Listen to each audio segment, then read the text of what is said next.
오늘 아침을 여는 말씀은 창세기 42장 4절입니다. 야곱이 요셉의 아우 베냐민은 그의 형들과 함께 보내지 아니하였으니 이는 그의 생각에 재난이 그에게 미칠까 두려워함이었더라. 오늘 말씀을 통해 우리가 하나님의 섭리 가운데 살아가고 있음을 기억하시기를 소망합니다. 앞장에서 요셉은 아무도 해석하지 못했던 바로의 꿈을 해석해 주었고 애굽의 총리로 새로운 삶을 살아가게 됩니다. 바로가 꾼 꿈대로 애굽은 7년의 풍년의 시간을 보낸 후 7년의 흉년의 시간을 보내게 됩니다. 애굽 온 땅은 굶주림에 시달리게 됩니다. 이 기근의 상황은 야곱과 그의 아들들이 살고 있는 가나안 땅도 마찬가지였습니다. 야곱은 그런 아들들에게 애굽으로 가서 곡식을 사오라는 심부름을 부탁합니다.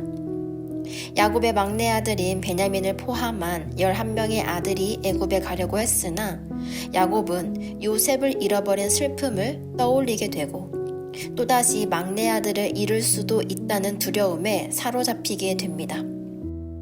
지금 야곱에게는 기근으로 인한 배고픔과 막내 아들을 잃을 수도 있는 것에 대한 두 가지의 두려움이 공존하고 있는데 야곱에게 있어서 배고픔의 두려움보다는 막내 아들을 또다시 잃을 수도 있다는 두려움이 더 컸을 것입니다.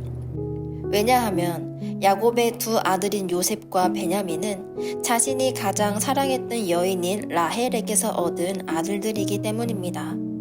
그런데 라헬에게서 얻은 첫째 아들인 요셉을 잃었고 둘째 아들 베냐민은 태어나 자신과 잘 지내고 있지만 베냐민을 낳은 아내 라헬은 산고로 인해 죽고 말았습니다. 야곱에게 있어 사랑하는 사람을 잃은 아픔과 두려움은 어마어마했을 것입니다. 그래서 3절을 보시면 형 10사람이라고 적혀있는 것과 같이 애굽에 곡식을 사러 가는 인원에 베냐민을 포함시키지 않습니다. 야곱은 자신이 사랑하는 사람을 또 잃을 해를 당하고 싶지 않았던 것입니다. 4절에는 재난이라는 표현을 사용하였는데 그만큼 그 사건에 대해 너무 두려움이 커서 베냐민을 형들과 같이 보내지 않습니다. 여기서 한 가지 살펴볼 수 있는 야곱의 모습은 야곱이 아들들을 똑같이 사랑해주고 있지 못한 모습입니다. 가나안에서 애굽으로 걸어가는 길은 꽤나 멀고 쉽지 않은 길입니다.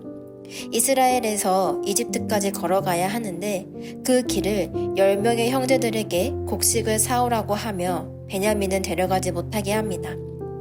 야곱이 베냐민과 10 형제들을 편애하고 있음을 베냐민을 향한 사랑이 더 큼을 볼 수 있습니다. 그런데 아들들을 편애하는 야곱의 이 모습은 하나님의 섭리 가운데 큰 방해물이 됩니다. 야곱이 베냐민을 놓지 못하는 그 때까지 가나안에 기근이 계속되기 때문입니다. 야곱이 베냐민을 계속 붙잡고 있을 때마다 야곱의 가정과 가나안에 기근이 찾아옵니다. 물론 뒤에 보면 야곱과 그의 아들들이 요셉을 통하여 애굽에서 굶주리지 않고 살아가게 되는 결말이 나오긴 합니다만 42장에서 야곱의 모습을 통해 우리에게 알려주시는 하나님의 마음은 하나님의 일을 하기 위해서는 하나님의 섭리 가운데 하나님과 함께 동행하는 삶을 살기 위해서는 나의 것을 내려놓아야 함이 필요하다라는 것입니다. 성도 여러분, 우리에게도 야곱과 같은 모습이 분명히 있습니다.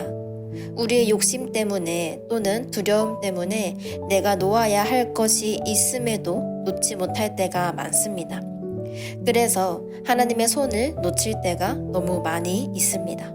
그러나 야곱의 모습을 보았듯 우리가 하나님이 아닌 다른 것을 잡고 있고 다른 것을 더 두려워하고 있을 때 우리의 상황은 더 황폐해져 갈 뿐임을 기억하시기 바랍니다. 나의 것을 내려놓고 주님의 손을 구하며 그 손을 붙잡는다면 나의 피난처시요 나의 치료자 되시는 하나님께서 나의 필요를 아시고 그 필요를 채워주실 것입니다. 오늘 하루를 살아가시면서 이러한 믿음을 가지고 하나님의 손을 붙잡는 저와 여러분이 되기를 간절히 소망합니다.